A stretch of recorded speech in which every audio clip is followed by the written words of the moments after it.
Moje ime je Nešić Aleksandar. Zaposlen sam u gradskoj upravi od 2004. godine. Moje prvo zaposlenje u ovoj firmi je bilo na mestu vozača. 2008. mi je dijagnostikovana multipla skleroza. Pored ostalih problema, bolesti kao pojava, pojavila je i ta da sam ja slepo lice. 2010. sam prešao sa mesta vozača u pisarnicu kao mesto koje je prilagodljivije osobi sa dijagnozom moje bolesti. Ja sam se 2014. godine upoznao sa Aleksandrom kada sam došao u ovaj sekretarijat i sve što mogu da kažem o njemu je da je to jedan divan mlad čovek koji sve svoje poslove obavlja i više nego korektno, da je omiljen u kolektivu i mogu reći da mi je drago što je takav jedan čovjek i takva jedna osoba u mom sekretarijatu.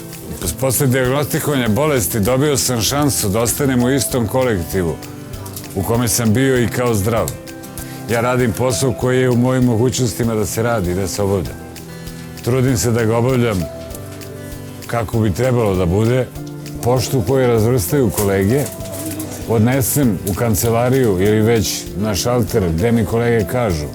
S obzirom da 15 godina radim u ovoj firmi i znam kancelarije gde su i da ne vidim brojeve.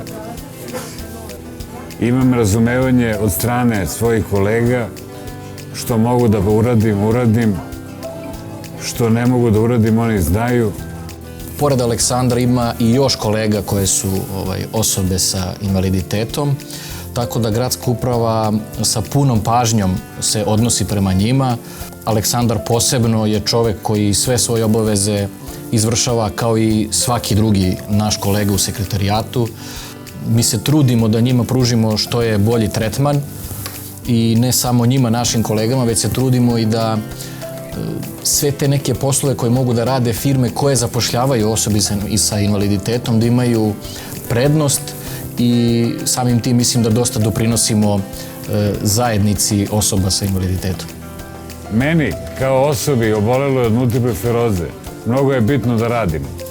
Imam mogućnost da ostvarujem svoj lični dohodak, imam razumevanje od strane kolega i pretpostavljenih za bolest koju ja imam, multiplu sklerozu. Vrlo bitno da čovjek bude angažovan, pa makar šta, da se osjeća potrebnim i da se osjeća živim.